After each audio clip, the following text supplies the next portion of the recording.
Welcome back to Bestest Exes. Lasers. The only podcast hosted by a Gen X divorced couple. It's beautiful. It's beautiful. Yes. I love it. Turn it up and rip the knob off. So here we are. Here we are. I'm still face down. Still face after my down. 3 eye surgeries. For Ass up. face down, ass up. That's the way you like to heal. It is. That is. So do you want to say what is wrong with your blue eye? Not my brown eye. My blue eye. I had a detached retina that just. Detached rectum. Yes. Apparently, it can just happen. Ooh. Like you can just apparently, your eyes can suck enough that it just pops right off. And so I've had 3 surgeries in 6 weeks. And who's driven you to those And surgeries? you have been taking care of me, and I am very, very grateful. Oh, I'm always very driven happy me to help back and out. forth. I was going to open with, dates this week, but as you know, I haven't had any dates in several weeks because of this. Yeah, but you did have that one young fellow that when he found out that you were stuck in a face down, ass up position, he had offered to come over and My DMs have been strangely active after on fire. after posting DMs on fire. bloody eye pictures. Apparently, that does it for some of my. Maybe you should use those pics for your like, profiles for now. for dating. It's not a horrible idea. It wouldn't be the worst. I feel like I would attract some people that I don't like. I've attracted some men with some weird fetishes. We had the hot dog guy. Yeah, hot dog guy. And shoe guy. And a lot of feet guys. A lot of feet guys. They think that I'm short, so I must have cute little feet. And they don't realize. They don't know how hairy they are. They don't realize I have hobbit feet. You have hobbit feet, yeah. The creepy little hobbit feet. Freaky little hobbit. Oh. They're cute. Get a weed whacker. Get down there. Look, I shave them. I shave my toes. You have to. I shave my fucking toes. They're one beautiful. one toe to rule them all. That's for all our nerd fans out there. Yes. Yeah. But what did that young guy say? Well, he could have been an older gentleman. I don't remember. But the last guy about the face down, ass up. Oh, he just I don't remember what he said verbatim. It was some innuendo. It was just, That's all us men know how to do. Like, it's so hard when I'm replying to a message to somebody to not how hard is it? Yeah, that is what I'm talking about. It's just instantly I'm like, I must talk about my penis. I gotta do innuendo. Everything has to, within 3 messages, I know. It just must turn sexual or why am I doing this? Or why? Yeah. No, I felt really bad for you. We did have a nice night when we brought Dead Body Mike over. We did. And we had a white person taco night. It was very nice. And it actually turned out really, really well. Oh. And we did use Goya products, so I know. I'm not sure if it was officially a white person taco night. It was very, very white. I think my salsa was Chi-Chi's. Okay, yes. We had a very white person taco night. Good. But it still turned out very, very good. It turned out really for well. us gringos. You guys are much better in the kitchen than I am. Well, Dead Body Mike and I are some, wild bachelors, and we know our way around spatula. And you even cleaned up, which was really nice because you did dirty every dish.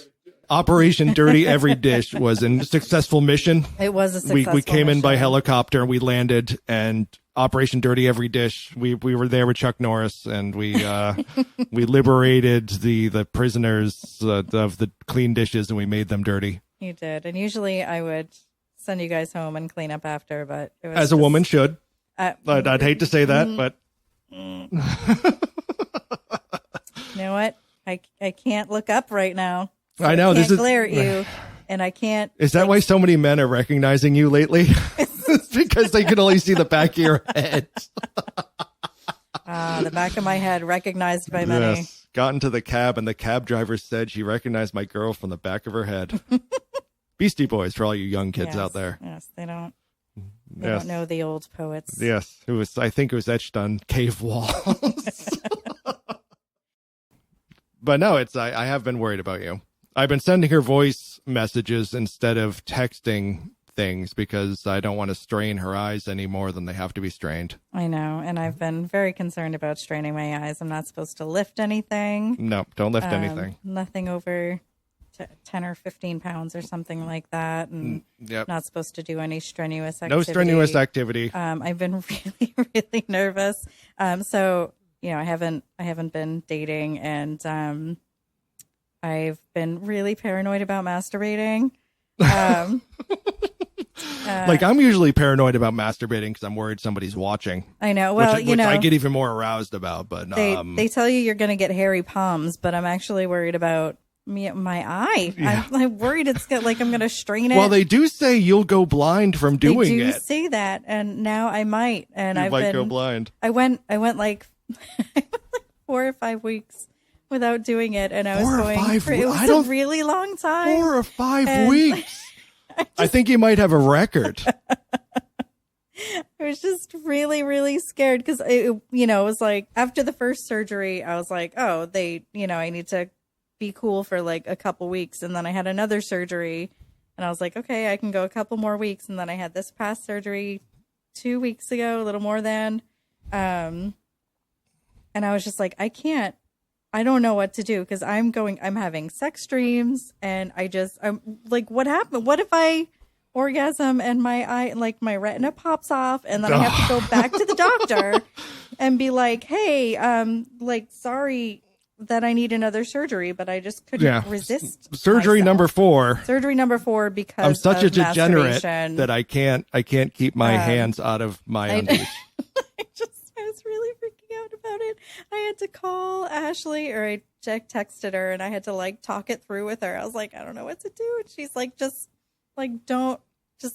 She wasn't like Nike, and she was just do it. No, she was like, well, just do a little one. And I'm like, I can't just do a little one. Like if I do it now, it's gonna.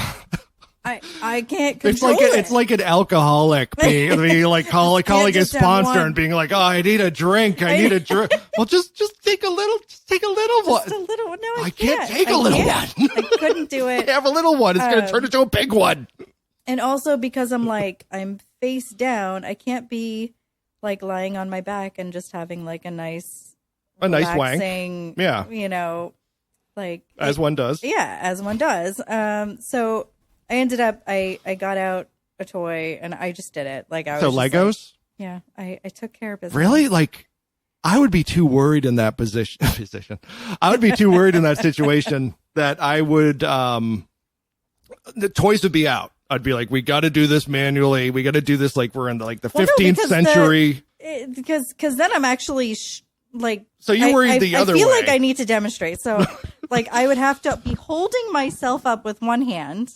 The radio, theater of the mind. And then, taking care of myself with the other hand. It would be like a plank. Okay, she's doing a plank.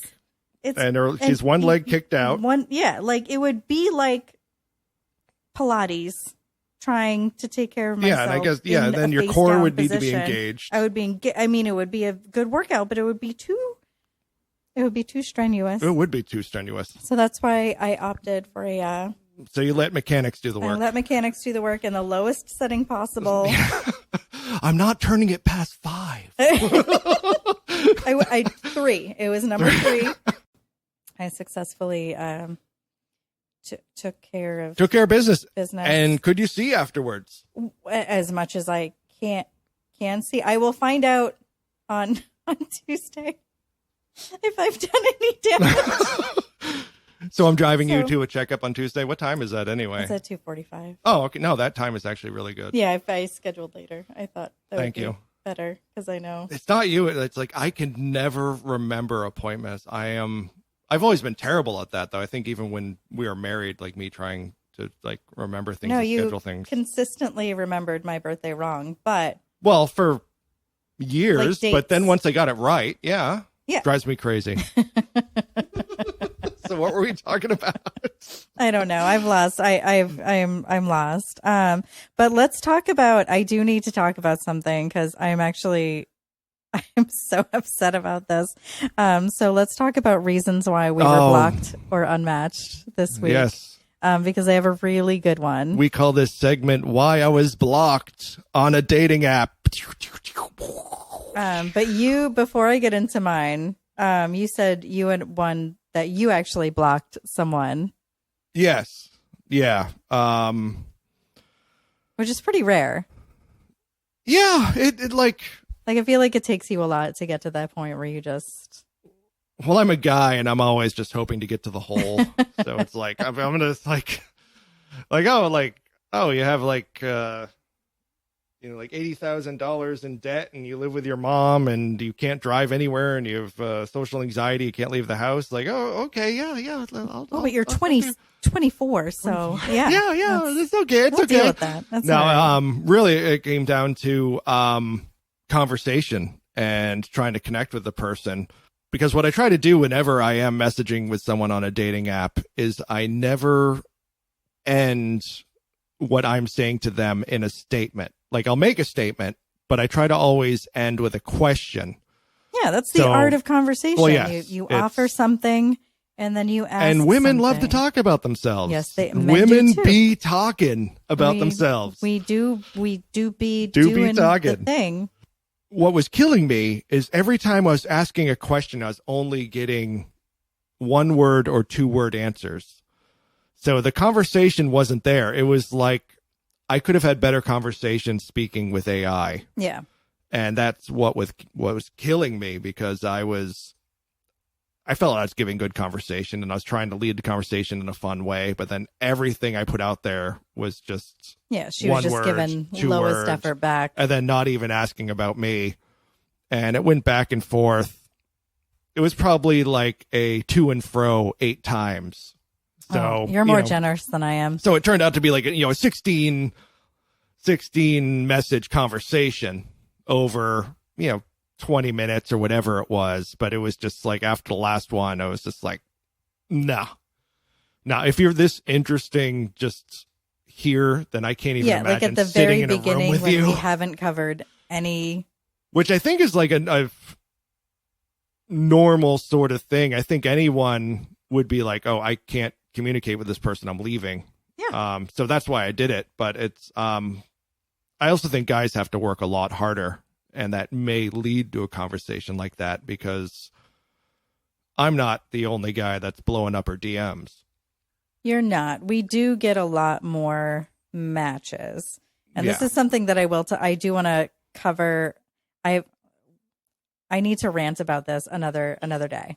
But we get a lot more matches. So we are weeding through a lot more. But there's a reason for that. And I will rant about that another day. Lovely. But you got blocked, which is, it takes a lot for a guy. Like, it doesn't take a lot for a guy. I like the reason why I wanted to do this segment is because I get blocked or unmatched so often for like what I think is pretty funny. Well, they already got past your pictures, so I don't know why they're blocking you for conversation. Like I'm really funny. Well, looks ain't everything, honey. Shut it. But we started chatting. We're having a good little bit of convo. He asked me what I was doing what I do for work. I told him what I do for work. And then I asked him, what he does. And he said, I work in a giant factory. And I said, oh, so do you assemble the giants yourself or do you just do quality control? Which I thought was really funny. It is a hilarious line. Because what else? I mean, I don't know what other options there are in a giant factory. I don't think Stephen Wright could have written a better line. I didn't know that they made giants in a factory even. I didn't know there were enough to require a factory. I thought they were all handmade. But yeah, he blocked me with not even a comment. There wasn't like a comment. Lol. There wasn't like there was nothing. It was just I backed out. This was Facebook dating, so like I left my comment and then I backed out of it, and then when I went back in because I hadn't heard from him in a few minutes and we had been chatting regularly, so I went back into the conversation and it was gone. Like, so he had he had either blocked me or unmatched me. He just completely was. Or maybe he just found out the "Fuck this secret idiot." of what his factory did. Maybe It was like, maybe it was a government secret. They found out we make giants here. Quick, delete. Soon they'll be telling everybody. I was so upset. Well, I wasn't really upset because obviously he can't take. Doesn't have a sense of humor. Yeah, like but I thought it was really funny, and I was a little let down. I didn't get better reception. Yeah, and that's grade A humor. Right, it's really funny. Like, I would have skipped over it because I'm not as witty as you are. You are the funny one. I am the funny one. As we have discovered that many times. You're the pretty one. I'm the pretty funny one. I'm a pretty, pretty princess. You are a pretty, pretty princess. And I expect to be treated like one. As you should. Speaking of being treated like a pretty, pretty princess, let's go into our Reddit question of the week. Okay. The Reddit question of the week. Reddit question of the week. Lasers. Or topic of the week, I guess I should say. Because there's a lot of chat on the Reddit dating and also the Ask Men subreddit about whether or not a man should pay for the first date. Well, we've always talked about how you going to a date is like me in bed, is that you come early. Sorry, not true. It's not true. Just for the joke, people. I'm not crying. You're crying. But you usually. I was going to wink, but I can't right now. Unfortunately. I know. It's like you can't wink with your eyes falling out of your head. But it's usually just bypass all that BS and you just show up early. Right. And so buy your own drink. So what was the consensus? So mostly, I think this one was actually I read most of the comments on the Ask Men because they were just really angry. And for some reason, I like reading all the angry comments. But guys are pissed. Guys are pissed that About having to pay? About having to pay because they go on all these dates and they don't think that it's fair that they have to pay. It is true, especially as a younger guy when you don't have a lot of disposable income. Yeah, you're you in your student. 20s. You're a college student. Yeah, and then it's like you got to shell out. And that's why I think you and I both agree that first date should be drinks, coffee or drinks. Coffee or a cocktail. Because anyone can throw a little bit of money at that.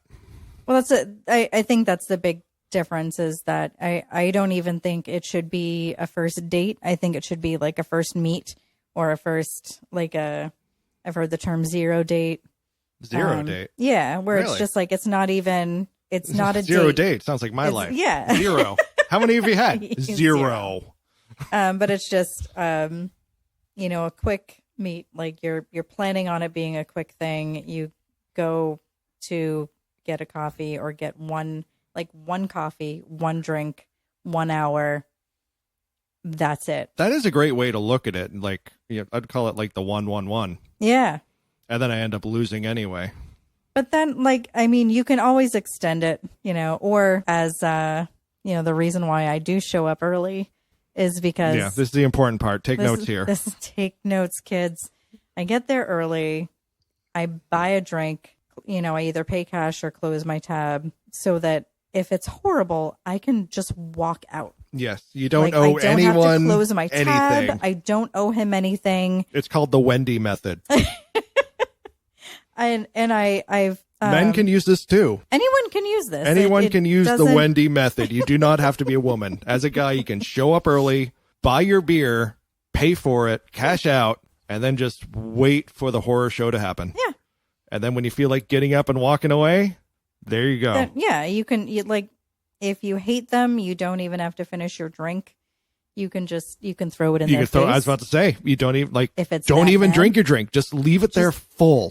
And when they say something offensive, just throw it in their face or pour it in their lap. Yeah. I'm not that aggressive. I don't think I could do that. I don't know. I'm thinking about ending every date like that now. I'm just I am no longer drinking my drinks. They're going in people's faces or right in their lap. Are you only going to make dates with people that you despise? Well, no, but I have been trying to drink less. So I think it's going to help. So, yeah. I guess that's one way to do it. But it was not very cost effective. As a guy, and I'm not the manliest man You're so manly. Oh, yes. You're alpha. I'm so alpha. I'm picking things up. I'm putting them back down. I'm like creating like a campsite, and I got a little fire going by rubbing sticks together. And you're rubbing some wood together for sure. I'm always rubbing my wood.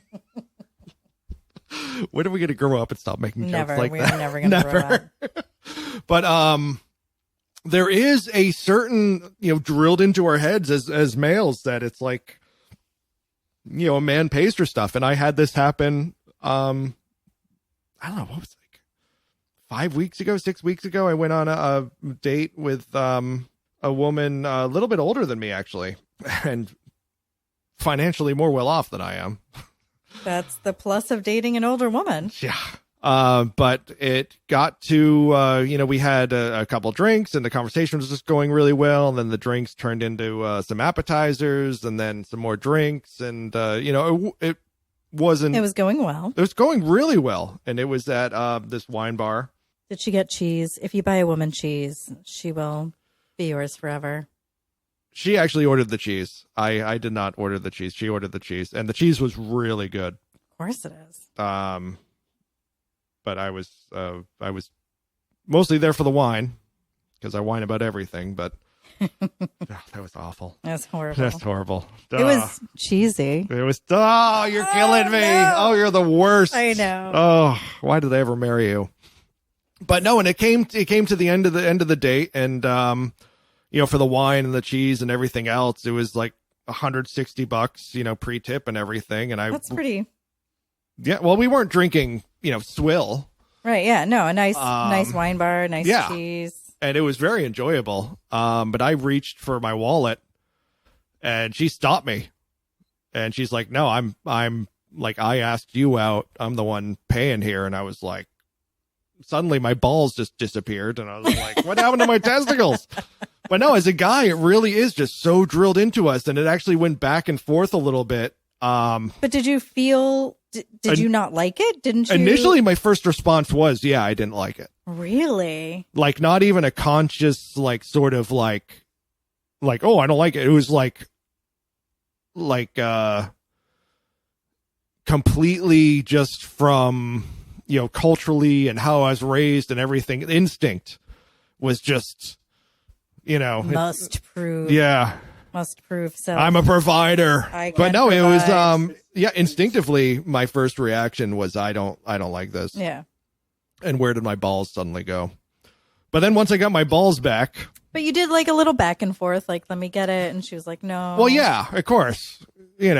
Which is like, I'm looking at my mortgage and everything, and I knew I was going to let her pay Right, anyway. yeah, but like, it was that's like, it. Did you say like, hey, let's at least split it? Yeah, no, I tried.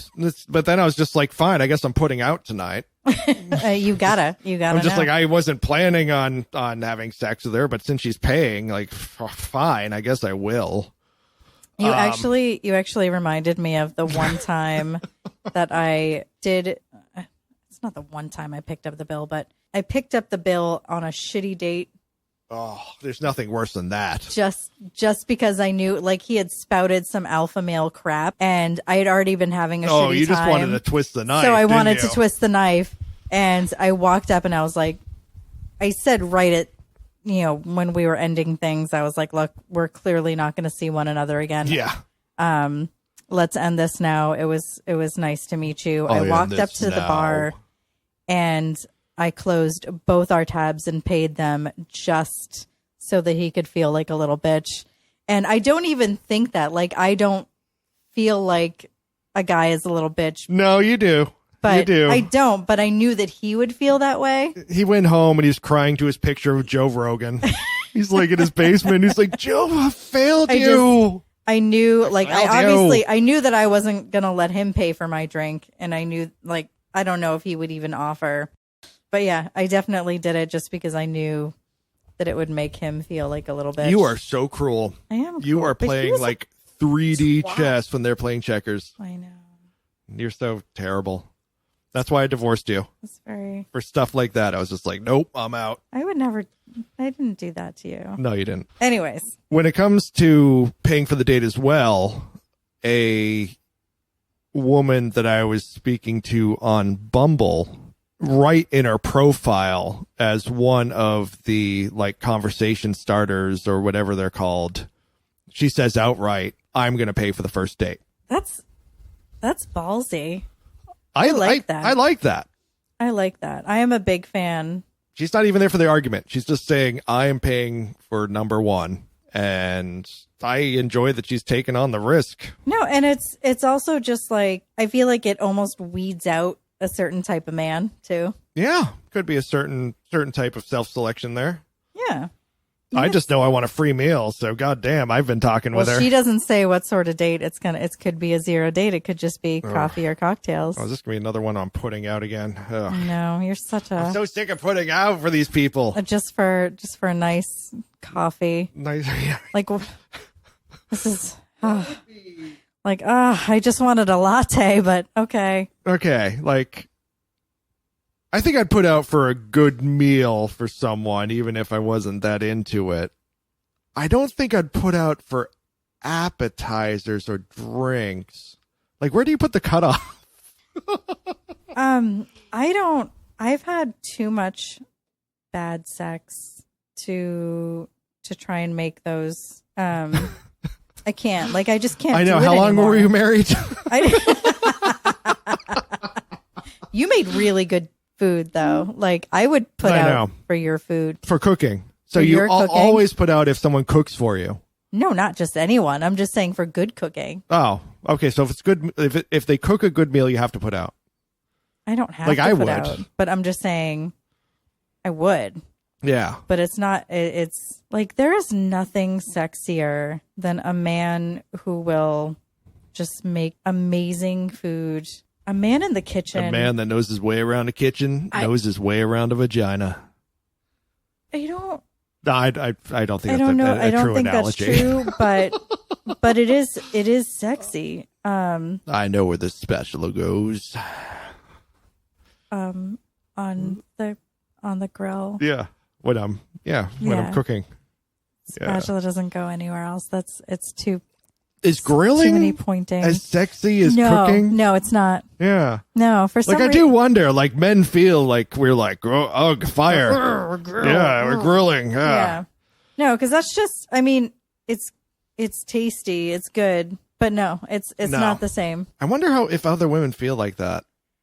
I don't know. I don't know where I make that distinction either. Someone has to put in the comments, any women listening, about whether seeing a guy grilling is as sexy as seeing a guy in a kitchen with an apron on. How do you feel about women grilling? Is like women grilling sexy? When I see one doing it, I'll let you know. Yeah. I know. I always make you grill. I'd hate to be like that sexist, to be like, the day I see a woman grilling is the day I know this country is over. A women grilling. Well, yeah. The day I see a women grilling. Day I see a women grilling, the day I know that the communists won. We can just wrap it up. This country's finished. Warning. You are listening to the Bestest Exes Podcast, the only podcast that features a divorced couple navigating the tumultuous seas of love, dating, and post-marriage life while retaining their best friend status. With a blend of humor and insight, they delve into the quirks of modern romance, from tender escapades to midlife musings. However, please refrain from attempting to emulate their dating acrobatics or relationship antics. Leave it to the pros. Join us for a laughter-filled journey through the highs and lows of relationships, where love and sarcasm reign supreme. Welcome aboard the Bestest Exes Podcast.